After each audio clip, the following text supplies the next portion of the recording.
Bonsoir à tous, ravi de vous retrouver pour ce nouveau point JT Chronique du Maroni.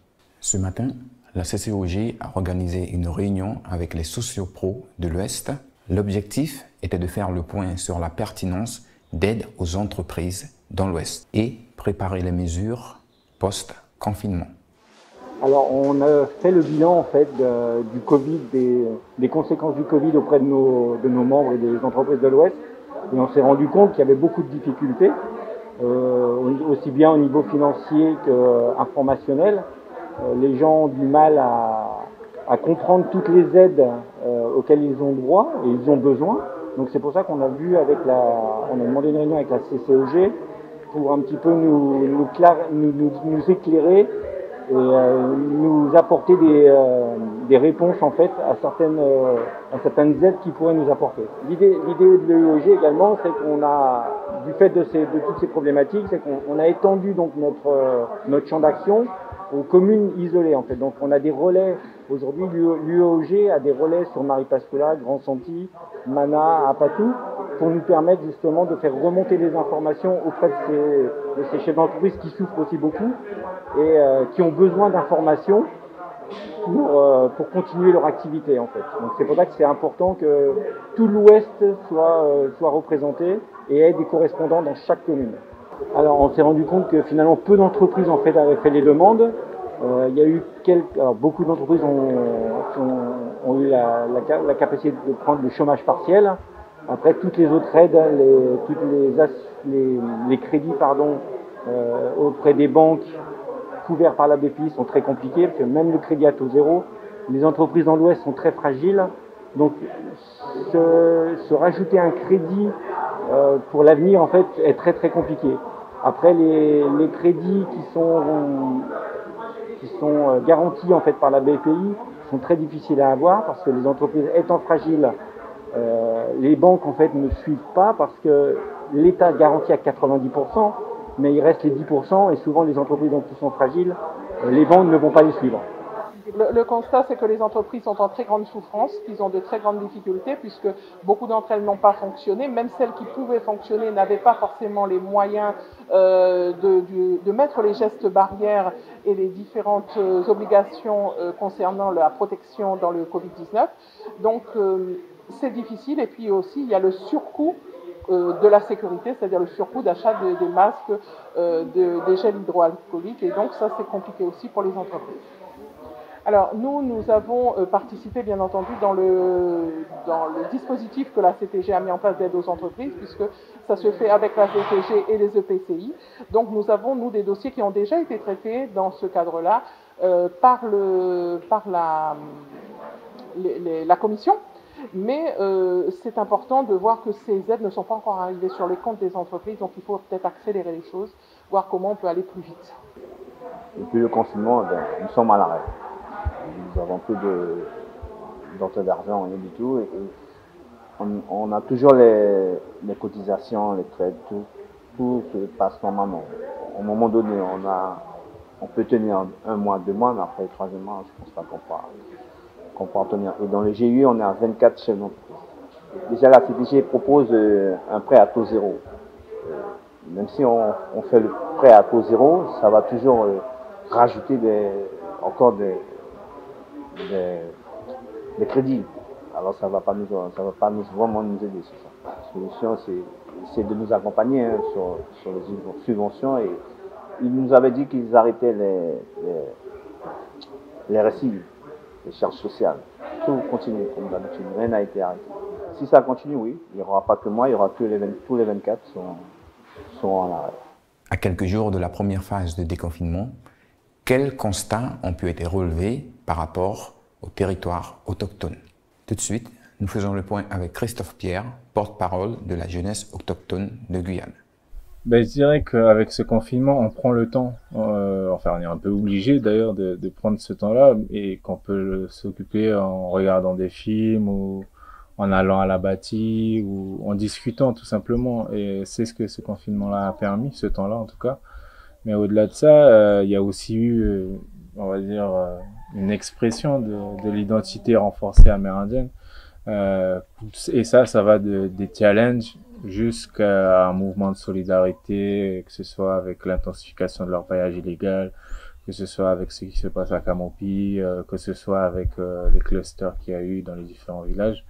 Donc voilà, enfin, ça peut aller très loin. Il y a eu des conférences qui ont continué, beaucoup de personnes qui y ont participé, des choses ont été faites en ligne.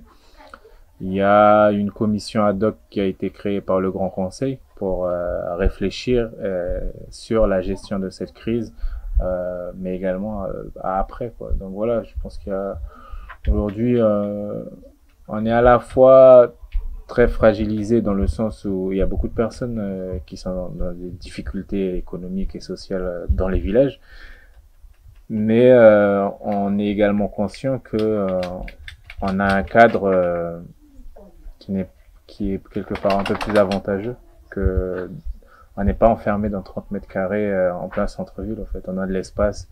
Nos enfants peuvent sortir, jouer. Il y a le terrain de football, il y a le fleuve. Voilà quoi. En réalité, il y a ça, et en même temps, ben écoutez, dans certains villages, il y a eu beaucoup de familles qui ont été touchées parce que ils sont sans revenus, les petits jobs c'est terminé, et du coup ils se retrouvent 2 fois plus touchés au fait, ça s'est intensifié. Donc voilà, et puis ensuite c'est plus sur la partie autonomie alimentaire, hein. Là on a clairement vu que on dépend beaucoup de produits d'importation, et du coup il y a une phase de réflexion qui a déjà été menée bien avant le confinement, parce qu'on le savait, on n'a pas découvert qu'on était en faible autonomie, mais là ça nous a éclaté en pleine face. Donc il faut également tirer les leçons de ce confinement, de cette crise, pour se dire que en fait en Guyane, dans l'endroit où il y a l'une des plus grandes biodiversités du monde, on peut mourir de faim chez soi, quoi. Et ça c'est inacceptable en réalité. Donc il faut tout faire basculer. À mon sens, là après et je pense que la Guyane était déjà lancée là-dessus. Il faut une plus grande autonomie de la Guyane dans ses pouvoir de gestion et d'organisation. Donc moi je suis complètement favorable à un changement de statut de la Guyane, parce que on est comment dire, pris en étau par à la fois les normes européennes et à la fois toute cette réglementation pensée à l'échelle nationale.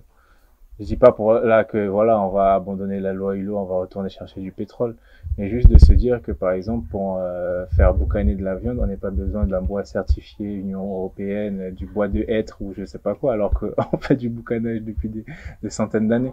On parle de ça, de comment dire, de blocage administratif et réglementaire qui sont, quand on en parle, futiles en fait. On ne comprend pas, sauf que ce n'est pas pensé par nous, ce n'est pas décidé par nous. Cette pensée est décidée de l'autre côté de l'océan, donc forcément ce n'est pas adapté à ici, à notre réalité du territoire. Et pour contrer tout ça, il faut vraiment qu'il y ait déjà une prise de conscience au niveau de la Guyane sur comment est-ce qu'on doit repenser notre territoire et oser, comment dire, le faire. Mais ça passe à travers la réforme statutaire. Donc moi j'y suis favorable, parce que je ne vois pas d'autre issue. Et en même temps, concernant le droit des peuples autochtones, la France, en tout cas ce gouvernement-là, l'a très clairement annoncé qu'elle ne reconnaîtra pas le droit des peuples autochtones, la reconnaissance officielle, etc. Mais dans le cadre d'une réforme statutaire, ça peut être compris dedans si les nouveaux textes qui régissent la Guyane intègrent directement les droits des peuples autochtones. Donc ça, on peut se le permettre également. Donc voilà, il faut un statut particulier. La Guyane est un territoire particulier. Notre point culture avec FIFAC d'Antanamac qui continue jusqu'au 10 mai. Vous avez jusqu'à ce soir pour regarder le documentaire Scolopendre et Papillon qui sera suivi de Hund, les origines de Christophe Pierre. Poursuivons notre JT avec une petite vidéo des gestes et des bonnes manières à tenir en Juka. Faigo alasama, wanyusiki de nono de kai coronavirus. Aipati gaugo na higon tapue, isagi wansama ite koso te taki ngate te watamofu. Asakisi utute yang wansama sikimiti. Ai denala de tasa niwe holetu. Akaba yoli wansani ma bedene ne yoli fisi asakisi yutu. A efeksi asako gi fasi na sama de aso. Eke fasa konsa fitu awanta sama. Ai kon anga koso feba efu kande ifie ke yabi feba ofu ya koibo ubuntu. Ai konsotu. Abio me fasi de fudu pasi ki amokisiu. anga fiya muki wanta samai wamede ko subianga usefi wamegi usefi na ofubo shwanta washia na omelisha inyuande anga sokuata pubeifu na uliu nosu yumofu anga yai te koso gwaini kokwana ofu kobolo iku asaka angisa dio towete ikaba umutausu te yoko moto amudetaki na fuanfano ulusani kande yogo na data aso ofu yogo bai desi ofu yogo bai ninyasani alla den piki sani aso umusabi en mamu fegete fulel den piki fuentu efu aini dentina fo de pasaya akaba ibe go anfu den konde jasiki ya benaki ofu ibe miti wansama jasiki ya be kishitu ne bakadati fi feba koso efuso ya ibobu da yumukai tina feifi. Notre JT touche à sa fin. Au revoir et à demain.